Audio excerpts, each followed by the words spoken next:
Usuários do SUS com transtorno do espectro autista têm direito a tratamento de TEA? Será que tem esse direito? Vou te explicar como, mas antes vou te pedir, me segue aqui, ativa o sininho, se inscreve no canal, faz tudo que você sabe que vai ajudar esse canal a crescer, porque meu objetivo é ajudar usuários e advogados a vencerem os planos de saúde e o SUS. Vamos lá, quando a gente fala de TEA, já é uma questão complexa, né? Uma questão jurídica complexa em termos de garantia de direitos às pessoas com transtorno do espectro autista. Quando a gente fala de paciente do SUS com TEA, a realidade é ainda mais difícil, porque começa com a falta de acesso à informação. Se as pessoas têm dificuldade de conseguir uma consulta médica simples, imagina só uma consulta médica especializada com neuropediatra, as terapias multidisciplinares, que de fato garantam ali o tratamento que o paciente com TEA precisa, com os métodos adequados, por meio da ciência ABA, enfim. É muito complicado, eu vejo isso todos os dias na defensoria, infelizmente. E aí, o primeiro ponto é, as pessoas precisam de acesso à informação. As pessoas precisam saber que pacientes do SUS também têm direito de ter acesso a essas terapias. Só que a gente sabe que o SUS não dá conta, né? Então é muito difícil conseguir diretamente no SUS esses tratamentos. Eu até conheço algumas famílias que conseguiram acesso, mas de uma forma muito limitada e depois de esperar muito tempo. Já atendi famílias que estavam há 6 anos aguardando uma consulta com um neuropediatra para conseguir apenas o diagnóstico. Imagina só, né, a dificuldade que é para chegar então nas terapias. Mas o fato é, se a criança tem uma suspeita diagnóstica, né, de autismo ou outro tipo de neurodivergência, muitas vezes é a própria escola que aponta isso. E aí a família precisa buscar o SUS por meio do posto de saúde mais próximo, da unidade de saúde mais próxima, para tentar essa consulta. Qual é o caminho que normalmente é feito por esses pacientes? Vai no posto de saúde e é encaminhado para o pediatra. A família relata as dificuldades da criança e essa criança é agendada para um neuropediatra. Normalmente demora muito essa consulta. E, de fato, se demorar muito, se demorar o acesso, a ser marcada essa consulta, o acesso a esse tratamento, você pode procurar a Defensoria Pública ou um advogado para garantir o acesso, nem que seja, né, de início aí ao neuropediatra que possa dar esse diagnóstico, afastar, enfim, fazer ali a indicação adequada.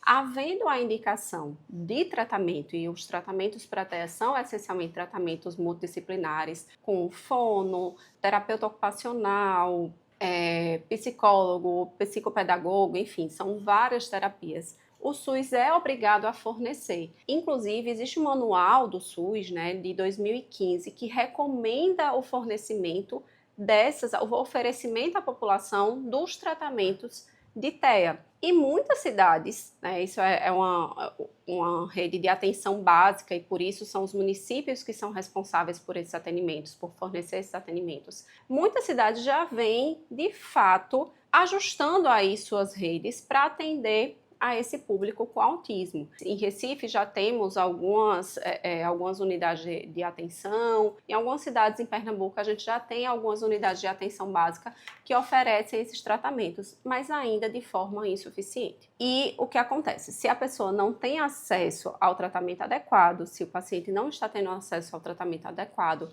é preciso judicializar, propor uma ação contra o SUS.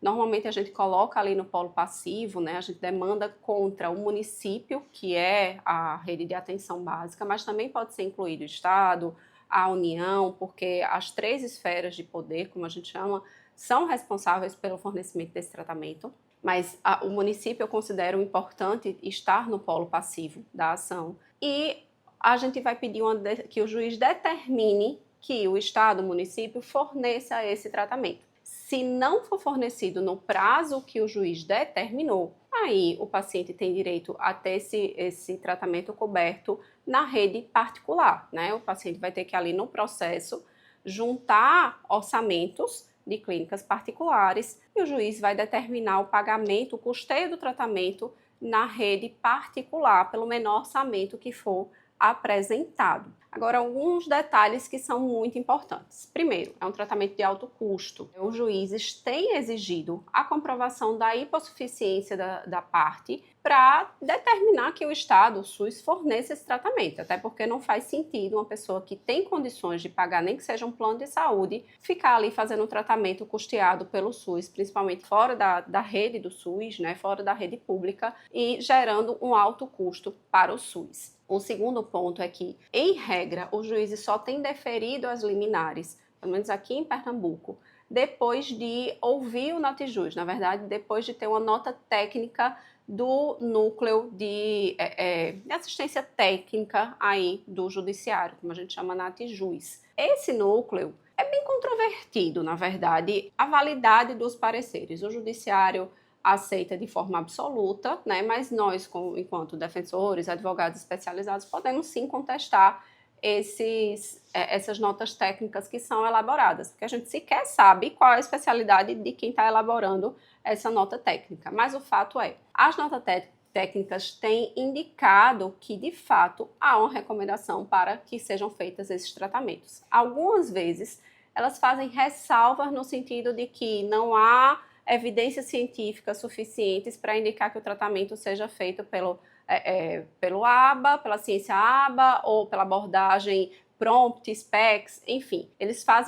costumam fazer algumas ressalvas em relação a aos tipos de abordagem. Mas esses pontos devem ser impugnados no processo pelo advogado, pelo defensor público. Porque quando você pega uma nota técnica que traz essas ressalvas, ela própria, e eu já tive acesso a várias delas, ela própria se contradiz, dizendo que não tem evidência científica suficiente da eficiência do ABA, por exemplo, no tratamento de autismo, mas que a maioria das evidências científicas são em relação ao tratamento ABA. Ou seja, na verdade, a gente tem sim evidências científicas mais do que suficientes da eficácia do ABA e das terapias multidisciplinares de forma associada, de forma integrada para o tratamento de autismo. E o paciente do SUS também tem direito de ter acesso a esse tratamento.